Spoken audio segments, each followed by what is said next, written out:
Not your typical neuroatypical experience. Changing portrayals of neuroatypical individuals in popular media by Safa Ahmed. Equal representation in media is essential. While there has been an uptick in media representation of people with autism spectrum disorders, ASD, in the last couple of decades, Hollywood often overcompensates its lack of diversity by depicting exaggerated and stereotypical characters. The issue with media representation of ASD is that the media has propagated wrong stereotypes for more than half a century. The autism spectrum is a broad one, and many people fall into the spectrum. Many people with autism spectrum disorders have experiences that are vastly different from others on the spectrum. Because of this, it is almost impossible for the media to represent ASD through movies, television, or books perfectly, especially since it's impossible to understand what goes on in the minds of people with ASD, except by those who actually are diagnosed. However, the way the media portrays ASD is often completely wrong.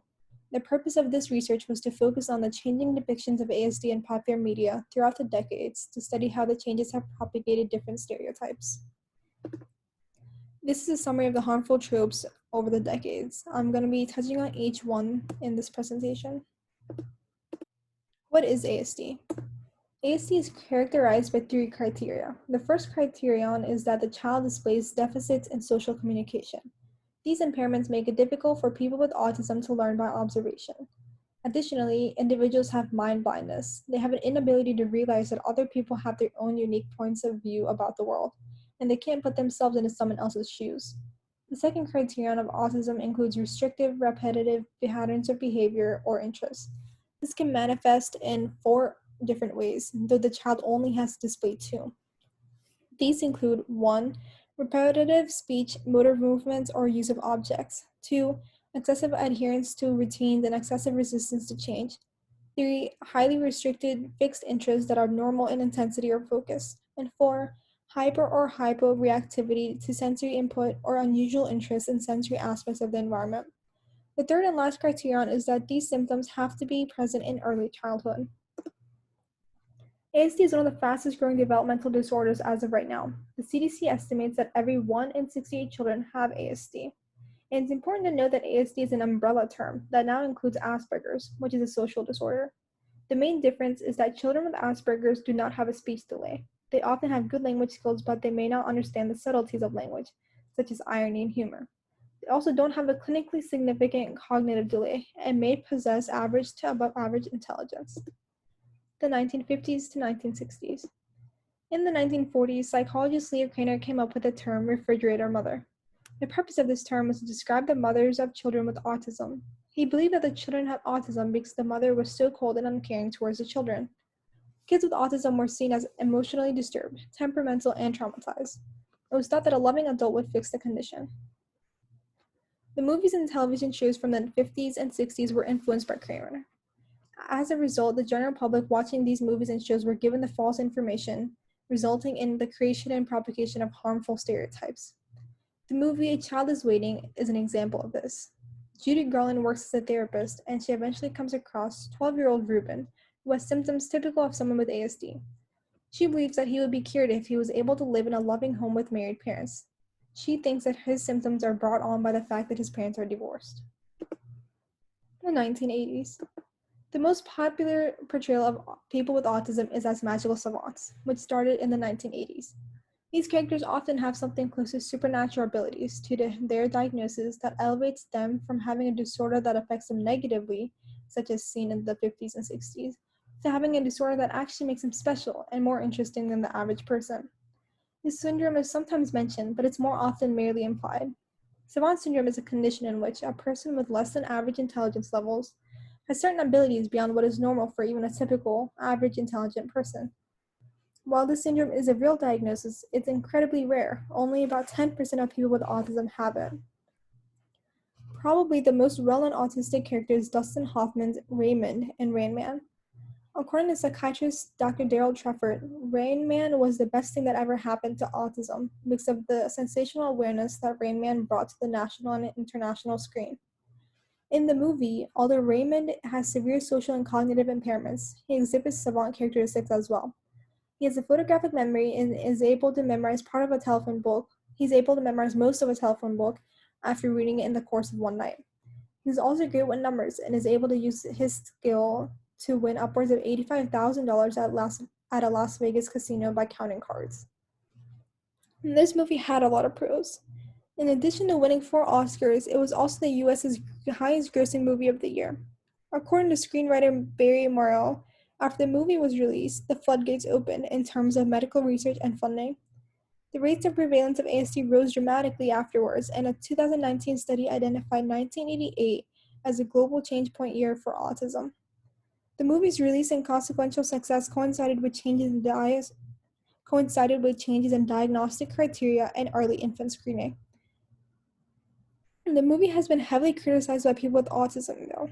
Raymond fits the criteria for ASD and displays numerous characteristics of autism, but the added savant abilities just aren't realistic or an accurate portrayal of autism overall.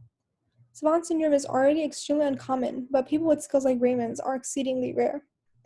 Raymond gave rise to the idea that all autistic people are geniuses, or that they all have savant abilities, and this has become a common trope of autistic portrayals in film and TV. The 1990s. In the 1990s, there was an uptick in ASD representation in the media, and the stereotype of the autistic savant continued to be represented in movies and television shows, such as Mercury Rising. Another trope was given rise to in this decade. Autism was made to be seen as a burden to the person diagnosed and to their family and community. In Family Pictures, the parents divorce after their child is diagnosed. In Cries from the Heart, the main character is sexually abused since he was unable to talk. In David's Mother, the whole show is about a mother trying to figure out if she wants to institutionalize her teenage son who has autism. There's also a trend in characters having all of the traits of an ASD diagnosis, but it not being explicitly stated in the movie or television show. This can be seen in What's Eating Gilbert Grape, though it was one of the first accurate portrayals of ASD. Although the average person might easily confuse Arnie, the main character's symptoms with a mental disability, Arnie meets all the criteria for an autism diagnosis. He shows repetitive movements, self-injurious behaviors, and use of atypical speech. He has a childlike nature and mind blindness. Additionally, he has a lack of danger perception. He isn't able to carry on a conversation or fully take care of himself. For instance, he can't bathe himself. Not only does this movie portray autism accurately, but it is one of the only ones in which the person with autism is not portrayed as a savant. This movie allows people to see a different side of autism as well. Instead of being quiet and reserved, Arnie is talkative, loud, enthusiastic, and he's often seen spending time singing and laughing. Although Arnie has a great relationship with his 3 siblings and his mother, one of the most striking aspects of this film is how it highlights the struggles that the wider family often experiences, especially with siblings. Arnie's older brother Gilbert loves Arnie, but the stress of taking care of him makes Gilbert frustrated and angry, especially since his mom isn't able to help him much because of her physical disability. DiCaprio studied teenagers with ASD to prepare for his performance, and it paid off. By utilizing those observations and incorporating tics and tendencies that are familiar to many families of children with ASD, he was able to give a stunning and accurate performance of a person with ASD. In fact, when he showed up to the film's premiere, he shocked many people who thought he actually had autism. The 2000s. In the early 2000s, there was a continuation of characters having an implicitly stated ASD diagnosis in television shows. Characters such as Dr. Temperance in Bones, Abed Nadir from Community, Sheldon Cooper from The Big Bang Theory, Reed from Criminal Minds, and Dr. Martin Ellingham from Doc Martin are all widely read as being on the autism spectrum, but their respective shows have never specifically mentioned their diagnosis. As opposed to the early 2000s, in the late 2000s, more television shows moved towards characters having an explicitly stated diagnosis. Additionally, post-2000, there was still a plethora of highly skilled, high-functioning characters with ASD. For example, in the television shows Touch, Alphas, Bones, The Big Bang Theory, Criminal Minds, and Sherlock. However, while the autistic savant trope is still immensely popular, there are movies and shows that have moved away from the stereotype, especially movies that have been produced by smaller production companies, such as Snowcake, Adam, and Mary and Max, and Netflix original films and documentaries. The 2010s. Like some of the other shows mentioned earlier, The Good Doctor is one show that still follows the magical savant trope. In fact, despite debuting 30 years after Rain Man, the television show The Good Doctor explicitly links Freddie Highmore's Dr. Sean Murphy with Dustin Hoffman's Rain Man character. In the pilot episode, Sean's mentor even states that Sean has genius-level skills in several areas. He has almost perfect recall, he has spatial intelligence, and he sees things and analyzes things in ways that are just remarkable, in ways that we can't even begin to understand. He also compares Raymond to Sean.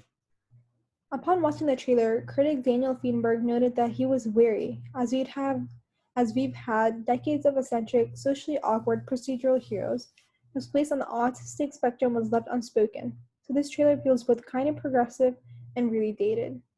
It's progressive in that Sean's autism diagnosis is stated in the show, but dated in that the trope of the magical savant has been overused to say the least. While The Good Doctor is a positive portrayal, it's extremely idealistic. Sean is made to look superhuman, which is not true to life. However, the show does illustrate that not everyone with autism is the same, which was one of the major criticisms of Rain Man. Sean explicitly states that not everyone with autism is the same, and in one episode, Sean treats a patient with autism. This patient did not have savant syndrome and was overall a more realistic representation of the average person with autism. Created by Robert Rashid for Netflix, Atypical is one show in which the main character has ASD but not savant syndrome. In addition to exploring how an ASD diagnosis can change family dynamics, the show also deals with Sam's transitioning into a young adult, becoming one of the first shows to do so. Atypical accurately portrays Sam's desire to find both love and independence and shows all the challenges that Sam has to overcome to find both. While Atypical has earned the praise of some who enthused that it was an accurate depiction, the response was not all positive at first. Season 1 of Atypical was heavily criticized for relying too much on the tropes of the unfeeling autistic kid who was unable to form relationships. It was also criticized for failing to include enough actors in the cast and crew who are on the spectrum themselves. And it was also criticized because the adults around Sam often failed to correct him when he did something inappropriate. However, this was all fixed in seasons 2 and 3. A group of people with autism was introduced, all of who were able to show the complexities of the spectrum together. It is important to note that the show does not depict anyone with lower functioning autism, for example, someone who is nonverbal though. Moreover, producers of the show brought in David Finch, an author with autism who is both a husband and a father, to act as the show's consultant. Sam and his friends who have autism are shown to have emotional maturity, and the complexities of their emotions are delved into in the second and third seasons. As a result, Atypical was able to debunk the myths that people on the spectrum don't feel emotions or empathy. Overall, Atypical does a good job of not over-dramatizing Sam's autism and of showing the less glamorous sides of ASD. The late 2010s and 2020s. During the last decade, television has been ushering in a new era for ASD representation. Shows like Parenthood and Sesame Street are giving viewers a more multifaceted look at ASD in all of its forms. Sesame Street introduced a new character, Julia, who has autism, in 2015. Even so, documentaries have been the major reason behind the better representation of ASD in the media.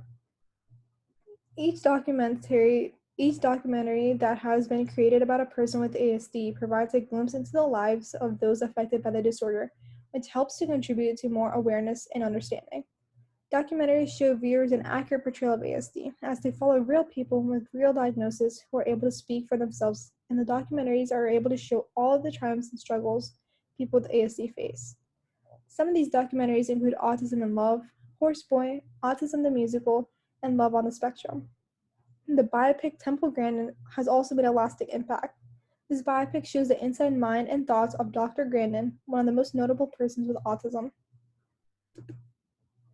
Overall, this research proves that autism representation in the media has changed over the decades, influencing the stereotypes of people with autism. Hollywood has been moving to the right track with more accurate portrayals, especially with the help of Netflix. It is important that they continue to do better so that the general public can become more educated about ASD, and because people with autism spectrum disorders deserve accurate representation. Thank you for your time.